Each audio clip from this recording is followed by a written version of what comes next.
সব সময় আল্লাহর কাছে এই দোয়াটা যেন আমরা করি, আল্লাহ কিয়ামতের দিন তুমি আমার হিসাব নিও না,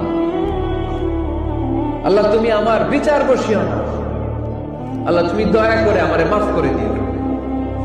আল্লাহ যার বিচার করবেন ও জাহান্নামে যাবে, আর যার বিচার করবেন না সে জান্নাতে যাবে।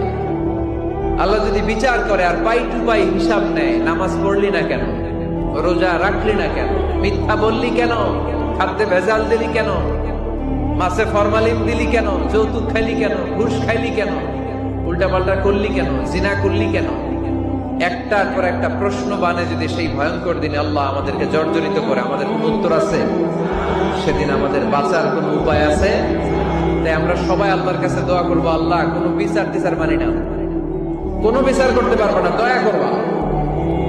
কথা কয় না? কি করবে? এবার আওয়াজ করে বলেন, বিচার চান না দয়া চান?